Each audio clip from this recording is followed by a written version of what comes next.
What's going on, everybody? Welcome to another edition of Axe Creation. So 3-note per string scale patterns tend to be the bedrock or the foundation for everything shred guitar.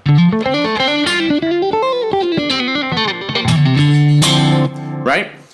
And what we're going to do today is kind of talk about or approach those as a different way, something that can complement your shred or scale practice, and we can kind of look for more ambient vibes, new little tiny chords, fretboard vision horizontally across the guitar. All right? So before we jump in, I am in standard tuning. Down in the description below, you can find a link for the tabs. Now, for those of you who don't know what 3-note per string scale patterns are, they are essentially scale patterns with 3-note per strings, and they lend themselves very nicely to shred and legato lines on guitar. All right, and we can move through them similarly the way you can do pentatonic boxes across the fretboard, right? Position by position, and you get all the modes of, say, the major scale, which is what we're sticking with today. Okay, so for example, I have Ionian or major,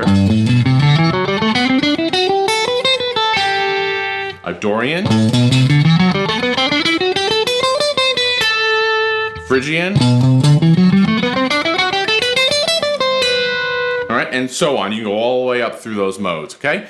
For brevity, I will not. All right, so what we're gonna do today is I have a little loop pedal down here. I'm gonna play over a G minor 7 chord, and we're gonna just to explore how that sound is, and it's gonna give us a Dorian vibe, right? But we're gonna be pulling modes from F major, but we're gonna be doing so on a string set, a 2-string string set, kind of like a limitation exercises, which are phenomenal practice tools. All right, so we're gonna be sticking with our D and G strings, and we're gonna be moving to basically only the first 6 notes, since we have 2 strings, across those modes. And that's a kind of great way to familiarize yourself with the patterns of each mode, right? So what I'll do is, we're gonna put this on the D and G strings, F is here, so we're gonna move up.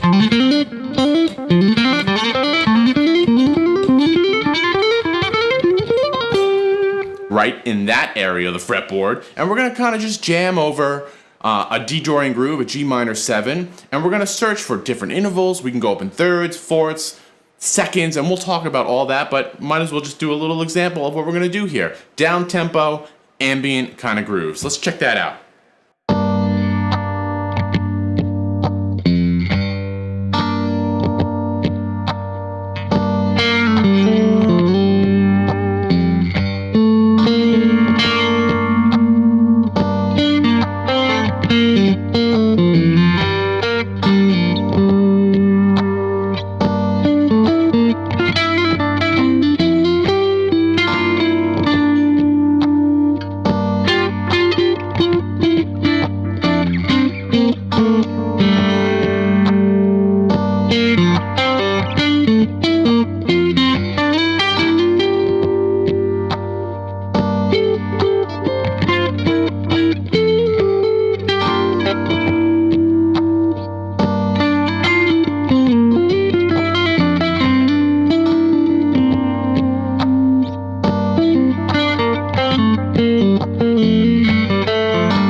Hopefully you get the idea of what's going on here, right? We're using those scale patterns to kind of come up with new chords, using intervals, and again, it's a great limitation exercise that complements your scale practice, right? So let's just talk about some of the patterns that we see, and then we'll talk about some of the intervals that we can kind of grab going across, right? So again, we're basing it off of F major or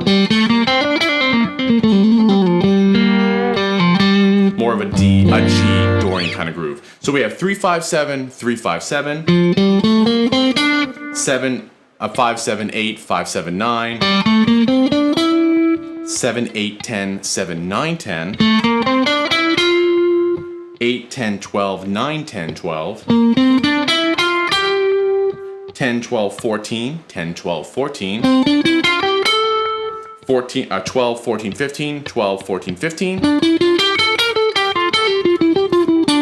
That's your minor one right there. And then we have 14, 15, 17 on both strings.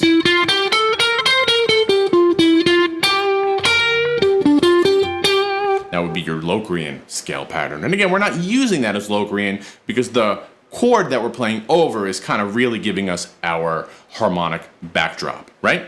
So what can we do here? Well, obviously we can go up just scale patterns.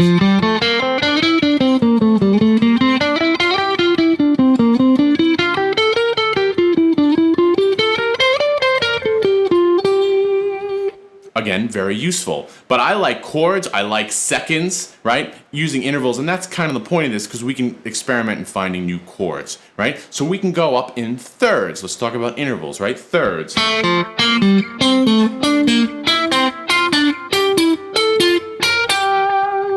We can go up in fourths, which are, before I do that, let's just talk about thirds. We have major thirds, minor thirds. We have little diagonal shape, half steps next to each other, 3, 2, 3, or 3, 2. That's going to be major. If I move that up, and I'm using the scale patterns to determine this, that's where I'm pulling this from. I don't have to know anything else besides those patterns, right? 3, 5, or 5, 3. That's going to be our minor shape.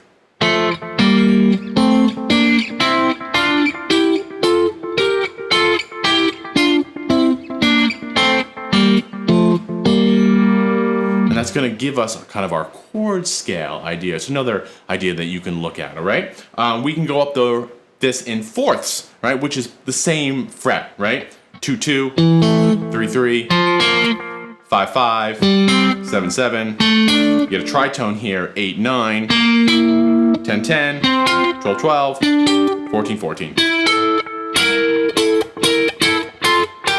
Right? That's another good one. Obviously, we can do fifths, power chords.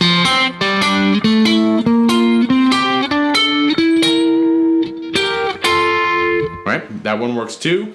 You can do sixths, just spread out.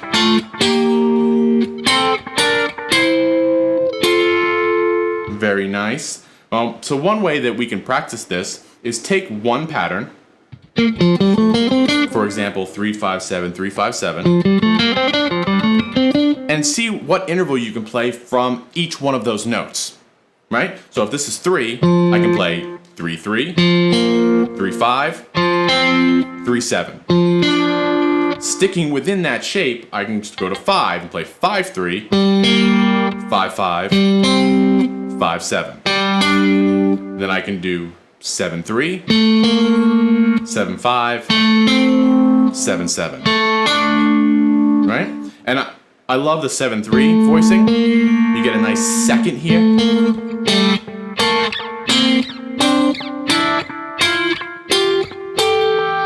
Right? I know a lot of you come to this channel for Tool, and I'm going to be doing a similar lesson to this follow-up lesson in Drop D, coming up with those, using those seconds a lot. I tend to use those seconds a lot, and that really kind of helps you get that vibe, if you know what I'm talking about. All right? So yeah, you can go through these scales in seconds, which I find, again, very, very useful. Very, very emotional in those seconds, right? And there you go, right? Using 3-note per string patterns to create new chord ideas, new melodic ideas, ambient kind of vibes, right? Something that really complements your scale, alternate picking, shred practice, all right? Down in the description below, you can find a link for the tabs. And as always, let me know what you come up with. So until then, I'll see you next time. Thanks a lot.